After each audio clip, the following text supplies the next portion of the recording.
This is TechCrunch.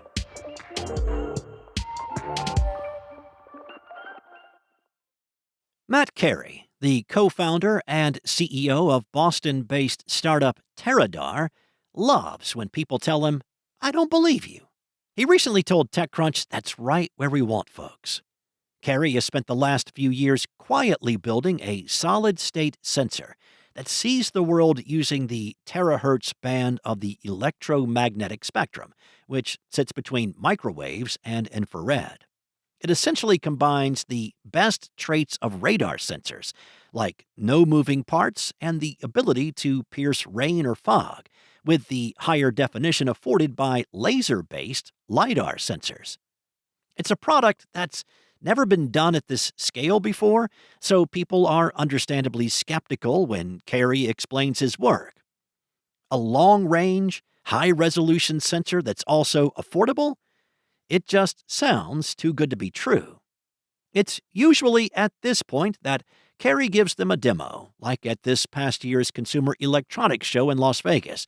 There was Carey, outside the Westgate Hotel, aiming an early version of the Teradar sensor at crowds of people as reps from some of the biggest automakers watched it parse the scene in real time.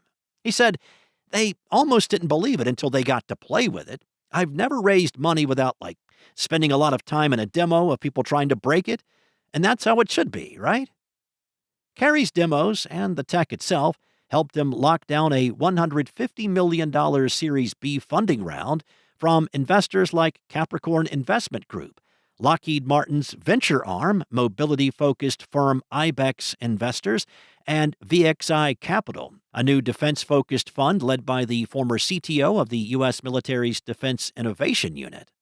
Teradar claims to already be working with 5 top automakers from the U.S. and Europe to validate the tech, and expects to win a contract to put the company's sensors in a 2028 model vehicle, meaning it will need to be ready to go in 2027. Teradar is also working with 3 Tier 1 suppliers, which he said the company will lean on for manufacturing. The near-term goal for Teradar is for automakers to use its sensors to power advanced driver assistance and even self-driving systems.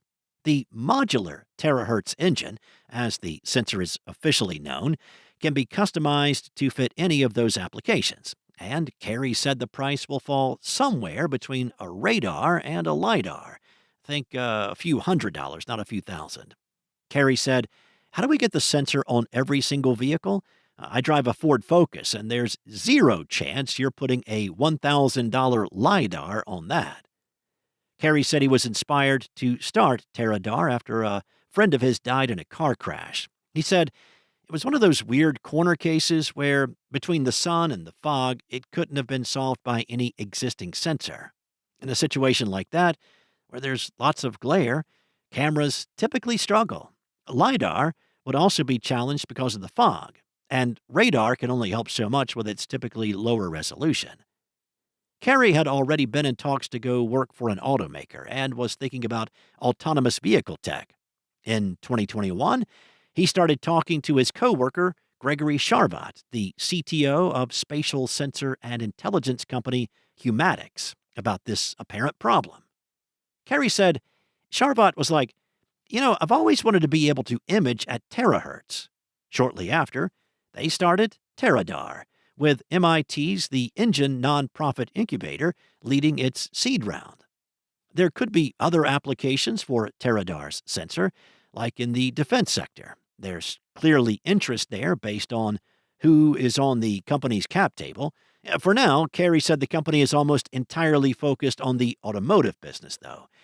Carey admits he's not the first to try to leverage the terahertz part of the spectrum. There's been a litany of academic research and some attempts to commercialize the tech before, but a lot of that has been focused around industrial or security applications.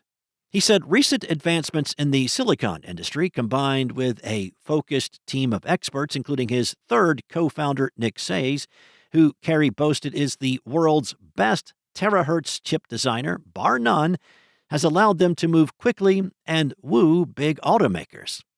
That does not mean it's been easy, though. He said, It's very difficult to get their attention. It's very difficult to get their dollars. And it's very difficult to get their test track time. The fact that they've unlocked all of those things for us means a big deal.